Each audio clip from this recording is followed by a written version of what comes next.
Hi there everybody, today we're going to look at the gradient of curves and the area under those curves, which normally relate to either speed time graph or a velocity time graph. Okay, so we'll start off with gradients and look at how that relates to acceleration, and then we'll look at area and what that relates to after that. So let's get going. So the gradient of a curve is instantaneous rate of change. All right, so that's a kind of fancy way of saying it, but it's obviously it's the rate that something is changing at a specific point in time.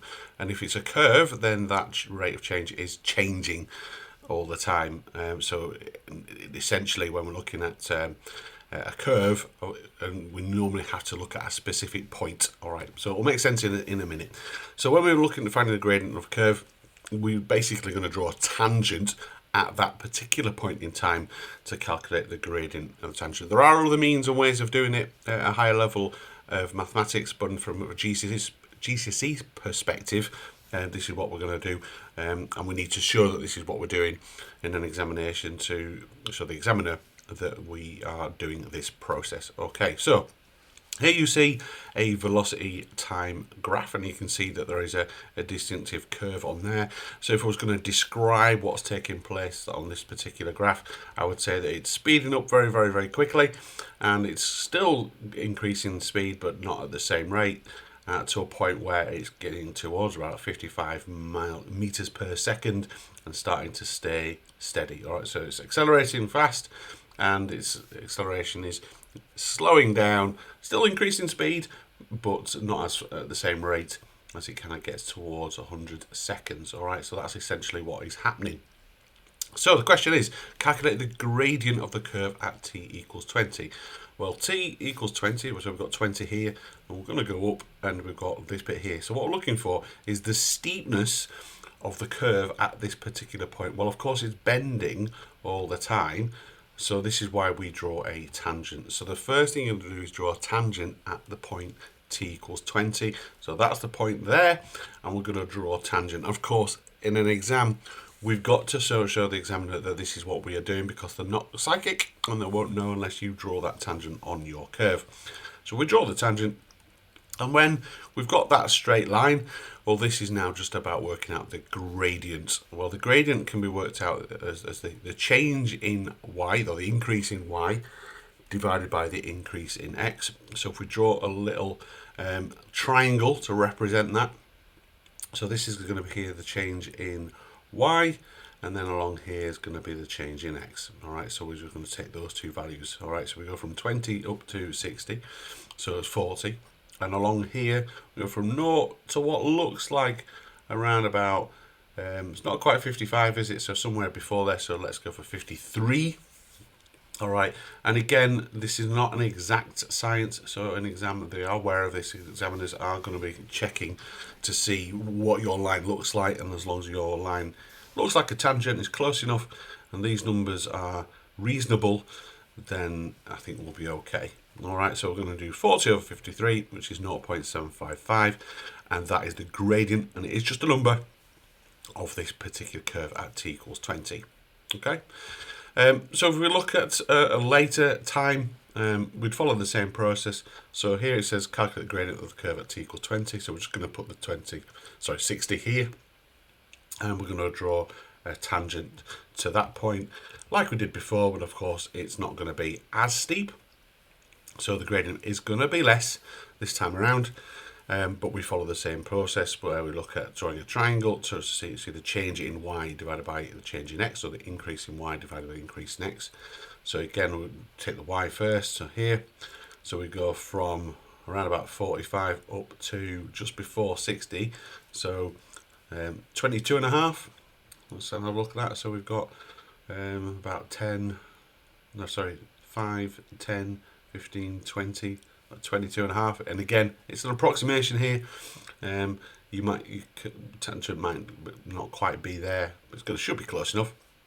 And then across there, we've got the full 100 on this scale at the bottom. So it's going to be 22.5 divided by 100, which of course is just 0.225. And again, that's our gradient of this curve. Okay, so that's the gradient. Right, now the gradient, because we are dealing with a speed and time graph, and I mentioned it previously, it's the acceleration. All right. So when we're talking about rate of change with speed and time, then it's how quickly it's accelerating. And you'll notice from the previous graph it was accelerating faster, so the gradient was higher, and here the acceleration is slower.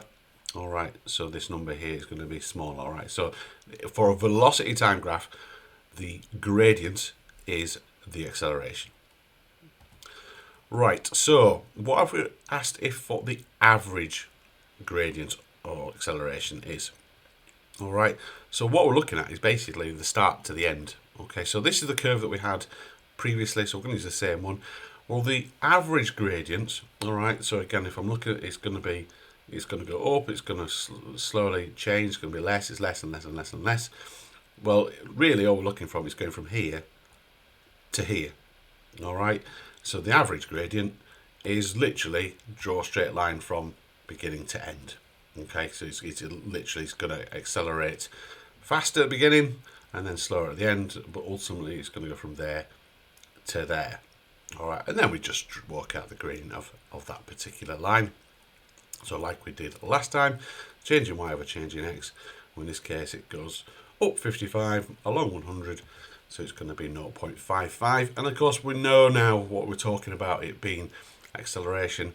So it's meters per second, or ms to the minus 2, or in this case m/s2.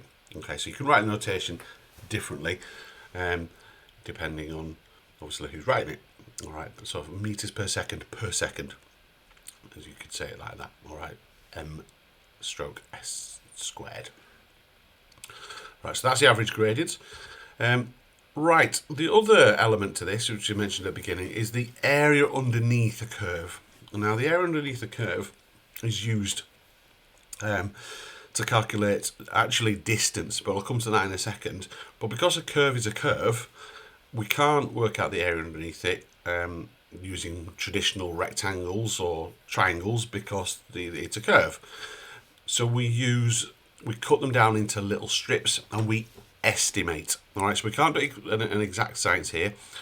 So we just estimate what the area underneath it. We break it down into strips, and each strip is normally a triangle, but more often than not, it's going to be a trapezium. Okay, and you'll see that in the example when we do it. So calculate the area of each strip, and then you're going to add them all together. Okay, so you would normally, and hopefully you'll be told, if you're asked to do this, is how many strips to put it into, because if you do different strip widths, then you're going to get a different solution depending on who does it and how many strips they use. So if you always use the same 3, then you should end up with the same solution. Okay, so we're going to split this width into 3. So you can see it goes up to 9. So we're going to split it at 3 and 6 and at 9 to get 3 shapes here. Okay, all right. So like I said, we can see this curves. So we can't do this exactly. So what we're going to do is we're going to draw a straight line from beginning to end, and that will give us 3 shapes which we can work with. Okay, so you've got the triangle at the beginning, which is this one, and then we've got, because these obviously are both vertical, this is essentially a trapezium. You've got your 2 parallel sides, and then obviously you've got your 2 other sides, which is that one and that one. And then over here, again, you've got 2 vertical lines and the other 2. So again, this is another trapezium. So we've got a triangle and 2 trapeziums. And we're going to work out the area of those 3 and then add them together. Okay, so we'll call them A, B, and C, just so you can visualize it. So calculate the area of A. Well, this is a triangle. So its base is 3, height is 5. So 3 times 5 divided by 2, because it's a triangle. And that's going to give us 7.5. Calculate the area of B. And here we've got, these are the 2 parallel sides. So that's the 5 and the 15. All right. So when we're using trapezium rule, it's half basically this plus this times it by the height, which in this case is our width. So that's the 3. So 5 and 15 and 3 and half it. All right. So 5 plus 15 is 20. Times by 3 is 60, divided by 2, which is 30. Well, then we'll repeat for C. So we've got a height of 15, and then 50, which is that entire one. So that's going to give us 65. Times it by 3, because that's our height, and then divide it by 2, and that's going to give us 97.5. So the total area under the curve is all those three added together, which will give us 135. And you can see I put it here, it is meters. All right, we've got meters per second and seconds. So when I do meters per second times by seconds, the seconds literally disappear and you are left with meters. So when you're looking at a velocity time graph or a speed time graph, the area underneath it is the distance. Okay, 135 meters. Right, that's kind of key.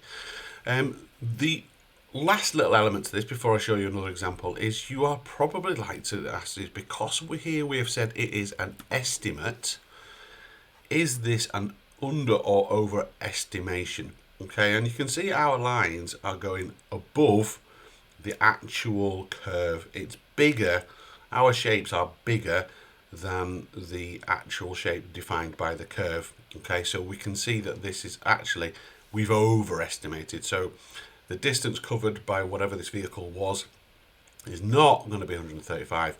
We've overestimated it, it will be less. So you are sometimes asked if your answer given is an overestimate or underestimate, and of course in this case it is an overestimate. All right, so looking at just one more. All right, so using 5 strips in this case to estimate the area under curve, you can see this one, it goes the completely opposite way around in terms of the shape. So it goes along here. All right, so when we're split into 5, again, we look at the width entirely, so the time, so it's 100. So if I split that into 5, I'm literally going to go from 20, 40, 60, 80, and 100. So there, there, there, there, and there. And that's going to give us 5 strips. And like previously, we're going to draw straight lines in between them to create the shapes. So we've got, like before, a triangle, trapezium, trapezium, trapezium, trapezium. Okay, so the maths is very similar to what you saw a minute ago. But of course you've got 5, so you've got a little bit more work to do. So there your A, B, C, D and E. So just whittling through these really, really fast. So you've got a triangle, so you've got your height. 20, that's your base, times your height, which is 34, allegedly, times by 2. Divided by 2, and that's 240. And then if we go through the rest, I'm going to whiz through these because it's going to be very similar to the process we had before. But of course, you've just got to go through these carefully, adding the numbers. And you can see some of these numbers are not so nice. You know, it's a bit of a, it is a guesstimation. All right, but I think it's 50, and the height's above, past halfway, so that's 53. That goes up there, 55. And hopefully in the exam, if you are to get one of these questions, then where the curve cuts is a little bit more distinct and a bit clearer that maybe my demonstration is here. All right, so we're going to add the whole lot together, and that gives us 4,170 meters apparently. All right, so I'm going to take my word for it to say the calculation is right. And like we said last time, they're going to ask you, is your calculation an over or underestimate? Well, looking at our curve, this one is underneath, this one's underneath, this one's underneath, this one's underneath, this one's underneath.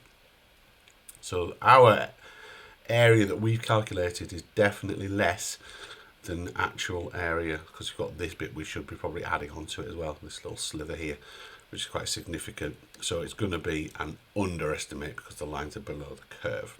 Okay, so that is gradients and area under a curve. Get yourself over to mathscyberschool.co.uk, and obviously there's some questions and some practice content on there for you to have a go at. Thanks for listening.